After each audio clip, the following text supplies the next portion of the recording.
चीन की अर्थव्यवस्था को हिलाने के लिए उनके सामान, उनके ऐप्स का बहिष्कार करना काफी नहीं है।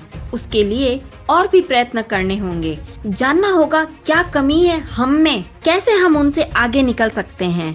आइए सुनते हैं एक अमेरिकन से। तो चीन की अर्थव्यवस्था आप लोग हिलाना चाहते हैं, उनके ऐप्स को डिलीट करके, उनकी झालड़ नहीं खरीद के, उनके खिलौने नहीं खरीद के। बहुत खूब। कहाँ से आइडिया आते हैं आप लोग को ये सब? देखिए, चीन की अगर आपको अर्थव्यवस्था को हिलाना है तो चीन के कंपटीशन में काम करना पड़ेगा। जैसे रेस होती थी स्कूल में, आप बोलो मैं तो रेस का बहिष्कार कर रहा हूं, तो इसका मतलब नहीं कि आप रेस जीत गए, आप डर गए। अमेरिका है ना, जिस देश में मैं बैठा हूं, ये सबसे बड़ा कंज्यूमर मार्केट है दुनिया का, और ऐसा कोई भी देश नहीं है पूरी दुनिया में जो अमेरिका में एक्सपोर्ट नहीं करता। यहाँ का राष्ट्रवाद फरेब नहीं है। यहाँ पे जबरदस्ती किसी को बोला नहीं जाता कि अमेरिका पापा इज ग्रेट, नहीं, ठीक है। मगर यहाँ पे जनता खुद बड़ी राष्ट्रवादी है, चाहे सरकार कोई भी हो। अभी हाल फिलहाल में मैं आपको बता देता हूँ जो हो रहा है यहाँ पे। यहाँ की जनता खुद ही सामान नहीं खरीद रही चीन का बना हुआ। जैसे $1 में समझिए साबुदानी आती है और किसी और देश से आ रही है, वो $1.25 में आ रही है, $1.5 में आ रही है, वो $1.5 की खरीद रहे हैं, मगर मेड इन चाइना का नहीं खरीद रहे। हमारे यहाँ पे क्या है कि बड़े उटपटांग से चुटकुले पैदा किए जाते हैं। जो नेता हैं वो तो जुमले देते हैं, कुछ पत्रकार चुटकुले देते हैं और आवाम उसके मजे लेती है।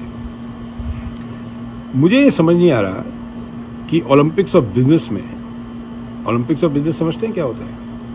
ओलंपिक्स ऑफ बिजनेस में आपको पार्टिसिपेट करना पड़ता है, तब देश महान बनता है। चीन 25 साल पहले क्या था, वो कंपटीशन में उतरा, बढ़िया क्वालिटी बनाई, बढ़िया चीज़ें बनाई, सस्ती बनाई, गवर्नमेंट पॉलिसीज ऐसी थी, वहाँ का लेबर लॉज ऐसे हैं, तो पूरी दुनिया में उनका सामान बिका।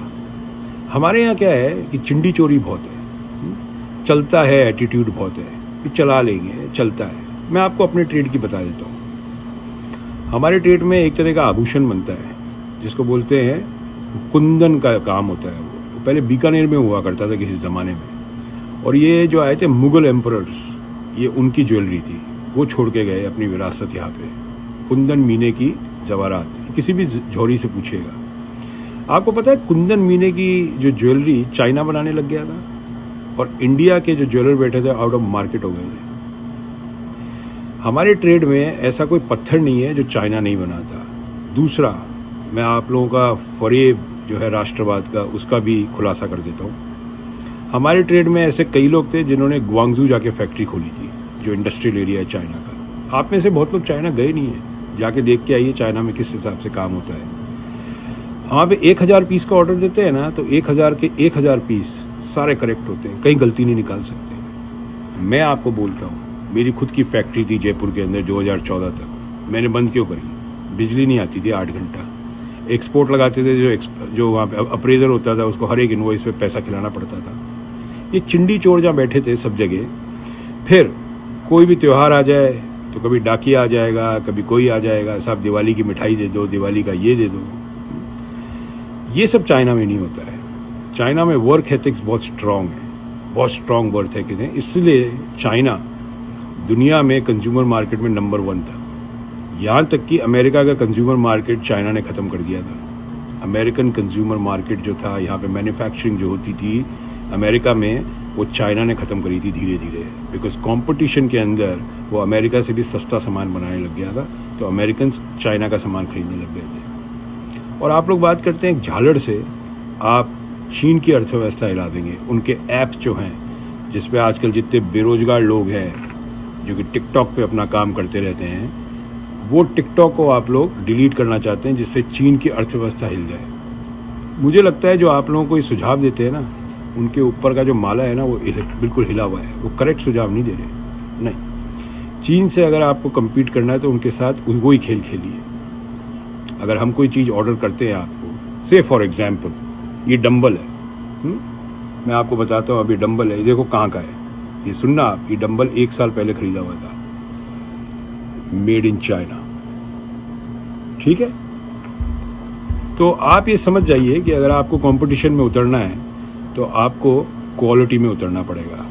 आप लोग अभी तक बिलीव करते हैं क्वांटिटी में, क्वालिटी में बिलीव नहीं करते। That's the problem in India. और किसी भी मैन्युफैक्चरर से पूछ लेगा, चाहे वो कपड़ा बनाता हो, कपड़े बनाने की फैक्ट्रियां इंडिया में बंद हो गई। कपड़े बनाना सारा का सारा अमेरिका जितना कपड़ा खाता है वो सारा बांग्लादेश, वियतनाम, इंडोनेशिया चले गया। पूछिए कोई गारमेंट एक्सपोर्टर्स से क्या हाल है आज की तारीख में, क्योंकि वहाँ फैक्ट्रियाँ चलाना एक तरह से बहुत बड़ा काम है इंडिया में आज की तारीख में, बहुत बड़ा काम। जो लोग फैक्ट्रियाँ चला रहे हैं इंडिया में, आपको सलूट है। हर जगह ट्रेड यूनियंस हैं, फैक्ट्रियाँ बंद करवा देते हैं। महाराष्ट्र में एक ट्रेड यूनियन लीडर हुआ करते थे, उनका नाम था दत्ता सामंत। उनका एक ही काम होता था, फैक्ट्रियाँ बंद कराना, लोगों को ब्लैकमेल करना। तो भाई अगर आपको चाइना को हराना है तो चाइना के साथ कम्पीट करिए। उनके माल को बैन करके आप कुछ नहीं कर सकते, कोई अर्थव्यवस्था नहीं हिला सकते चाइना की। और आपको क्या लगता है कि सिर्फ आप ही चाइना का सामान खरीदते हैं और दुनिया में कोई नहीं खरीदता? आपने बैन कर दिया तो चाइना की अर्थव्यवस्था हिल जाएगी। स्क्रू डील है आप लोगों के और आपके नेताओं के, जो आपको इस तरह के सुझाव देते हैं। और जो लोग ये बात करते हैं कि झालड़ नहीं खरीदनी इस दिवाली पे, हर दिवाली पे बात होती है ना, झालड़ नहीं खरीदनी, बड़ी अर्थव्यवस्था हिल जाती है चीन की। थोड़ा समझ का इस्तेमाल करिए, कंपटीशन में उतरिए। कंपटीशन का ज़माना है, कंपटीशन से भागिए मत। समझ में आई? वो स्टार्टअप इंडिया और ये एंटरप्रेन्योर्स, डिजिटल इंडिया, क्या हुआ इसका? कुछ नहीं हुआ। अगर स्टार्टअप्स होते आज की तारीख में इंडिया में तो थोड़ी बहुत फैक्ट्रियाँ लग चुकी होती, यंग एंटरप्रेन्योर्स पैदा हो चुके होते।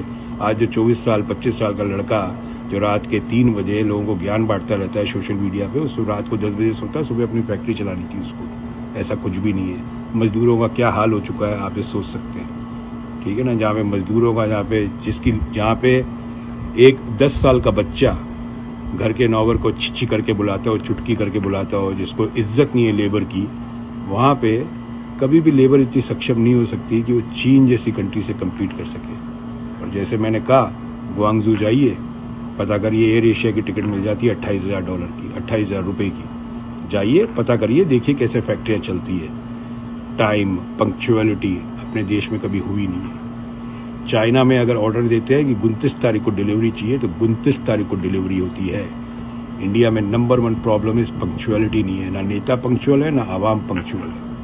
हर चीज़ डिले चलती है और एक पुरानी फितरत है, चला लेना भाई साहब, चल जाएगा। जहाँ 800 पीस दिए वहाँ 200 और चला लेना, पीस घुसा देंगे। तो ये बैन करने की और डिलीट करने की ये जो कहानी आप लोगों ने डाली है, इससे बाहर निकलिए और कंपटीशन में उतरिए। इतनी बड़ी आईटी इंडस्ट्री है, खुद के ऐप नहीं बना सकते आप, खुद का फेसबुक नहीं बना सकते, खुद का ट्विटर नहीं बना सकते। और गजब की बात ये है, ट्विटर कंपनी में और फेसबुक में सबसे ज़्यादा आज की तारीख में इंडियंस काम कर रहे हैं अमेरिका में। और इंडिया में बैठ के वो लोग ट्विटर और फेसबुक जैसी चीज़ नहीं बना पा रहे। यहाँ तक कि जो आपकी एक कंपनी थी फ्लिपकार्ट, जो उसमें बंसल ब्रदर्स थे, वो भी अमेजोन में काम करते थे। वो यहाँ से सीख के आए जब उन्होंने फ्लिपकार्ट डाला था वहाँ पे। समझ में आई आपको बात? इसके आगे कहानी क्या है? अभी भी अमेजोन इंडिया कंपटीशन दे रहा है। अमेजोन इंडिया ने कितनी कंपनियां खरीदी वहाँ पे, आप लोगों को पता भी नहीं है आज तक। कंपटीशन करिए, भागिए मत। जय हिंद, भारत माता की जय। चीन की अर्थव्यवस्था को हिलाने के लिए सबसे जरूरी है उसके पैरेलल काम करना, उसी की तरह या उससे अच्छी क्वालिटी का सामान बाजार में लाना, साथ ही अपने ऐप लॉन्च करना। देखना ये है कि हम इस पर कितने खरे उतरते हैं। Bureau report, D5 channel Hindi.